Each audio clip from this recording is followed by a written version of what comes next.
Como hemos visto en el capítulo 5, los misioneros enviados por los caminos de Europa por el Papa Gregorio Magno han convertido el cristianismo a casi todos los pueblos del continente. Aún quedan fuera de este proceso los lombardos y, en parte, los visigodos. Estamos ya en el siglo VI y en el escenario europeo aparecen como una tromba estos pueblos, lombardos y visigodos. Aún no conocen el Evangelio, pero pronto lo conocerán gracias a los pueblos que ya han sido conquistados por la palabra de Jesucristo, por la palabra del Evangelio.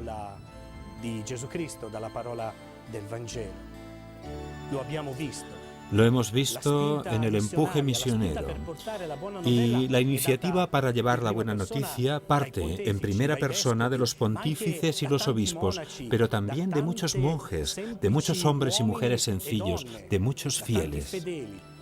Los lombardos y visigodos entran en estas comunidades que ya son cristianas y están bautizadas. Y no pueden evitar ser conquistados por la palabra que es Cristo, por la palabra que hace que Europa sea cada vez más cristiana. Para comprender mejor lo que está sucediendo en Europa, volvamos al año 496. En esta fecha, el rey de los francos, Clodoveo, se convierte al cristianismo. Esta fecha marca el momento en que nace esa homogeneidad cultural que se llamará Europa. Y es también una época marcada por las últimas grandes migraciones de pueblos enteros, como los lombardos y los visigodos, de los cuales estamos hablando en este capítulo. Para el Papa Gregorio, la conversión de los lombardos al catolicismo significa una doble victoria. Sin embargo, la grandeza del Papa Gregorio Magno no está solamente en haber logrado convertir a los lombardos, llevando paz y estabilidad al norte de Italia, sino también en haber sido capaz de reordenar aspectos fundamentales de la vida de la Iglesia.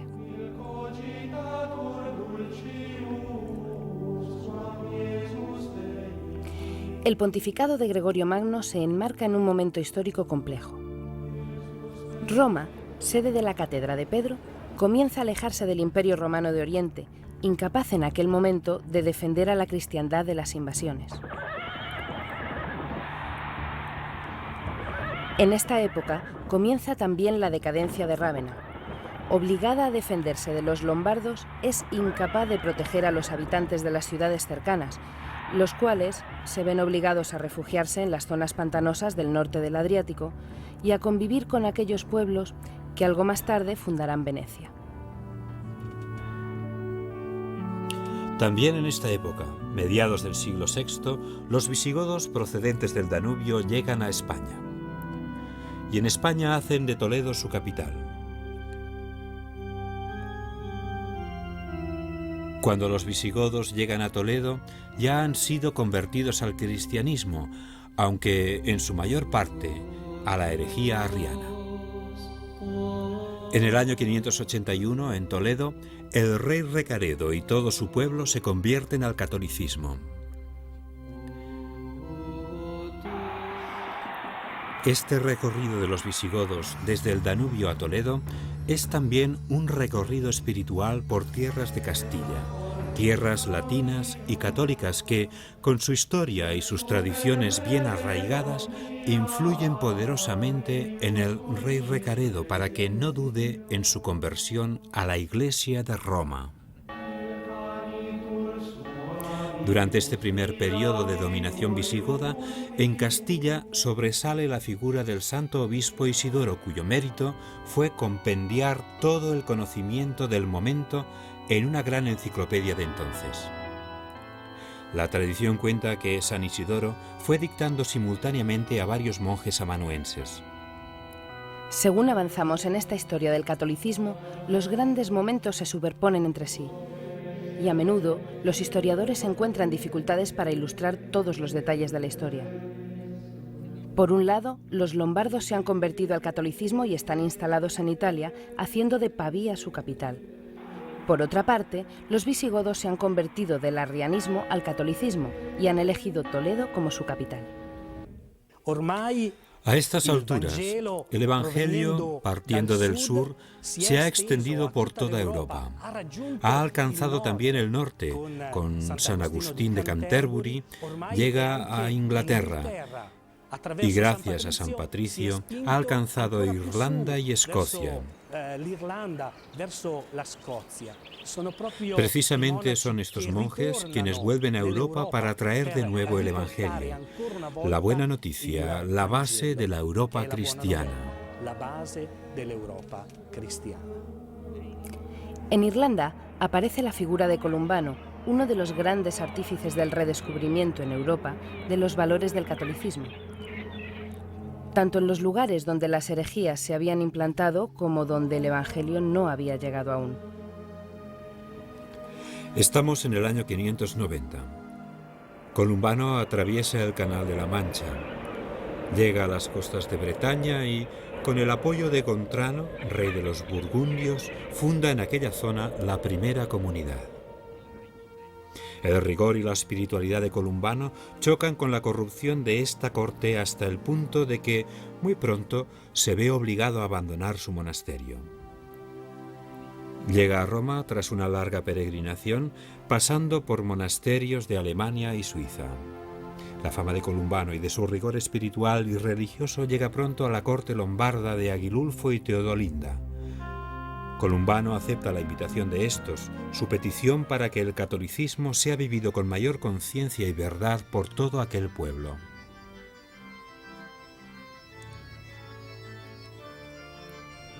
Un ejemplo de la actualidad, la familia espiritual La Obra, reconocida por Juan Pablo II en 2001 y fundada por una mujer belga, Madre Giulia Ferragri, una mujer sencilla pero sabia, una mujer con una gran fe y profundo amor por la Iglesia, como lo fue Columbano.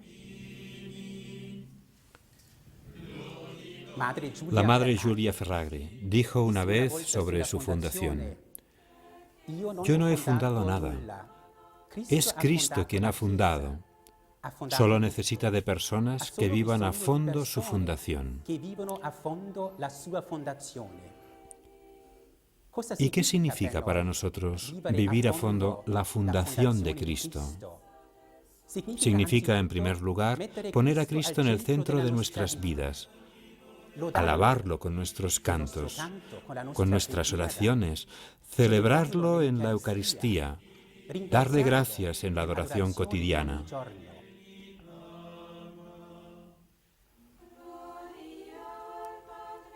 Vivir la Iglesia, además, significa escuchar con fe la palabra de Dios y la sana doctrina de la Iglesia. Dice la Madre Giulia: vuestra vida debe ser un evangelio vivido.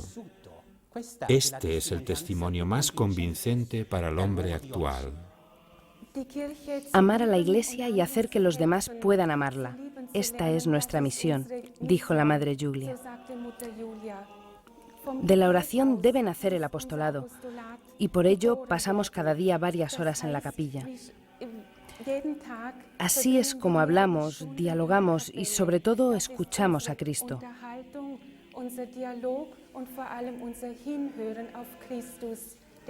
A Él debemos nuestra vida. No es tan importante lo que hacemos, sino cómo lo hacemos. ¿Cuál es nuestra motivación? Debe ser la de servir. Partiendo de la relación, de la amistad con Cristo, tratamos de saber cómo responder a las necesidades de nuestro tiempo, cómo devolver a Dios y a la Iglesia las diferentes realidades de nuestra sociedad y de la propia Iglesia.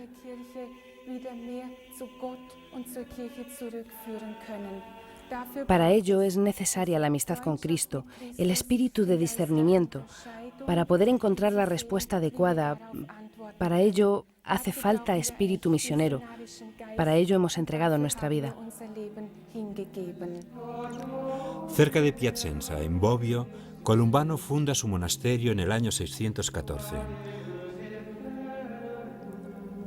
Así entró la cultura monástica en el mundo lombardo, exactamente un año antes de la muerte del mismo Columbano. La santidad de este monje es reconocida por la Iglesia. Durante siglos, Conurbano influirá en los procesos culturales, religiosos y espirituales que recorren desde el norte de Europa el camino de la nueva evangelización.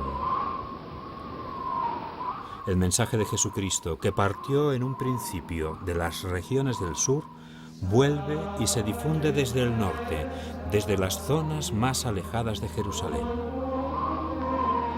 Esta vuelta es una señal de la providencia que, tanto ayer como hoy, hace que la palabra de Dios pueda crecer en el corazón de las gentes.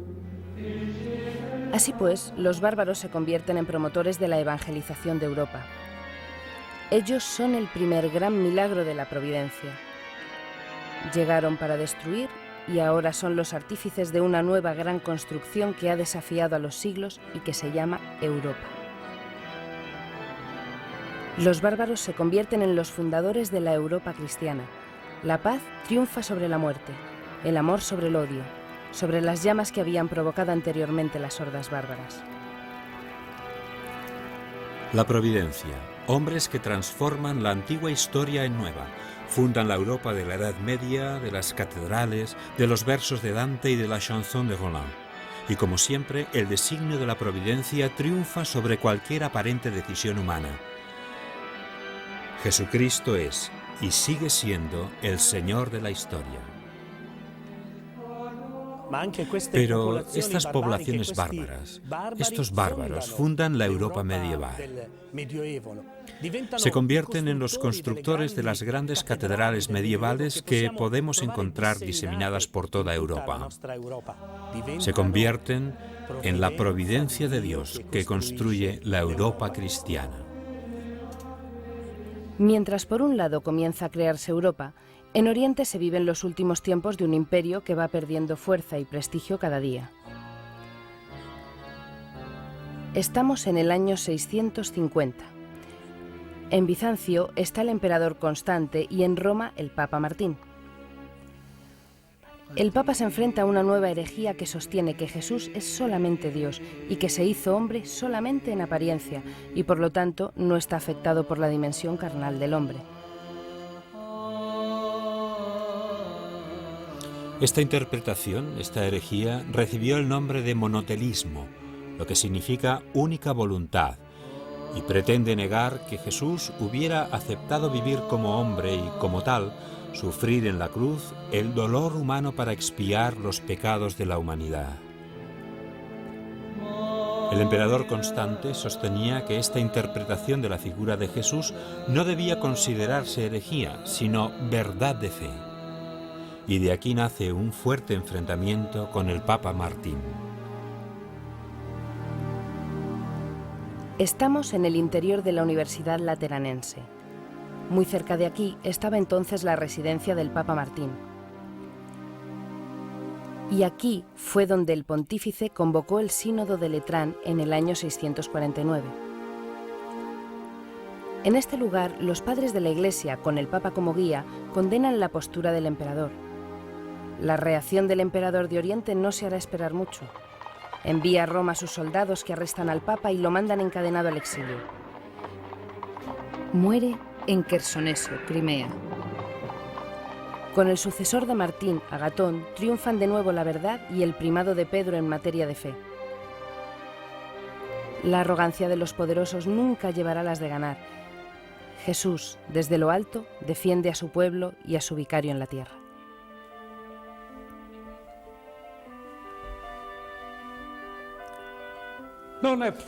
No es fácil hablar de una herejía del siglo VII, de la cual muchos ni siquiera conocen el nombre, monotelismo.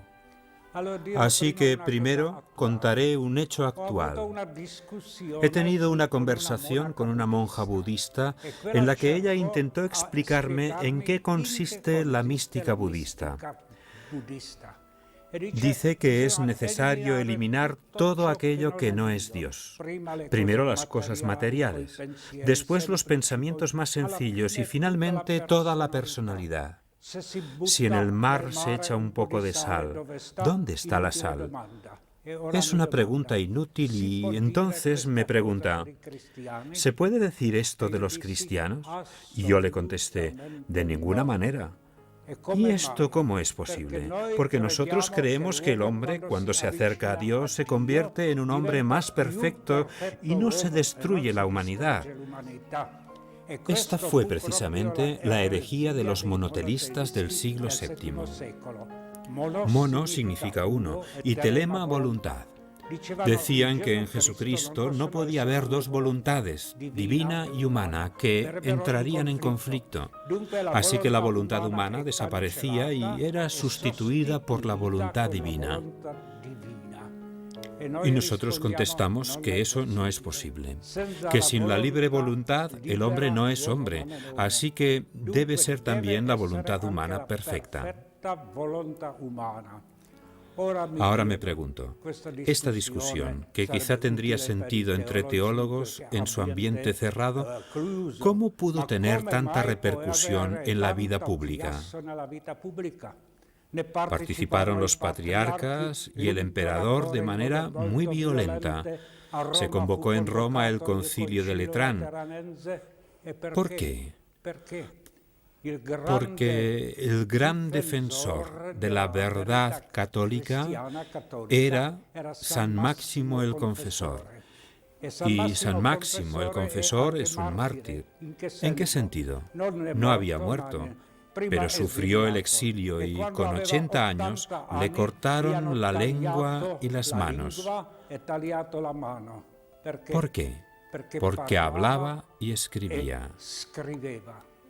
¿Contra quién? Contra el emperador. Así que el emperador, es decir, la potestad humana, cuando impone su voluntad, destruye la voluntad de los demás. Esto es precisamente lo anticristiano. Y eso no es Dios. Dios exige la libre cooperación de nuestra voluntad con la voluntad divina. Entonces vemos que esta herejía, que parece tan lejana y carente de significado, sigue siendo muy actual. Son los regímenes totalitarios los que destruyen la dignidad humana. Y son otros los que quieren misticismos y perder la humanidad. Sin embargo, nosotros creemos que la voluntad de Dios y la voluntad humana, libremente unida en la Santísima Trinidad, el Hijo libremente unido al Padre, se convierte en Hijo, y nosotros nos convertimos en hijos de Dios. Y esta es la profesión católica contra esta herejía. Estamos en el año 610. Es el momento histórico en que Mahoma anuncia su credo y el Islam comienza un proceso de expansión con el que el cristianismo tendrá que enfrentarse a partir de ahora. Se puede escribir, pero no representar figuras de la divinidad como ya hacían los hebreos. Este es un elemento característico del Islam. Lo opuesto a los católicos, que precisamente hacen de la representación del rostro de Cristo y de su vida un elemento que cualifica su evangelización y el anuncio de la buena nueva. Porque, como dijo San Gregorio Magno, la posibilidad de ver, de participar visualmente en la representación de un Dios que se hace hombre por amor a nosotros, proporciona a todos, humildes y poderosos, la manera de ser partícipes y vivir plenamente la historia de Jesús, que además es la historia del pueblo que cree en él. Mosaicos, frescos, bajorrelieves, todos proclaman a lo largo de los siglos la historia de Jesús y de su pueblo. Sin embargo, a pesar de toda esta tradición figurativa y representativa, el que entonces era emperador de Oriente, León III, decide arbitrariamente que se deben quemar y destruir todas las imágenes religiosas, estén en las iglesias o fuera de ellas. En este contexto de iconoclastia aparece la gran figura de Juan Damasceno, uno de los padres de la Iglesia que, a partir del año 740, comienza a escribir frente a una imagen de la Virgen María. Y escribe que cuando un cristiano venera una imagen, no venera un pedazo de madera, ni un trozo de pared, sino que recuerda y lleva a su corazón la imagen misma del Señor, su amor por el Señor.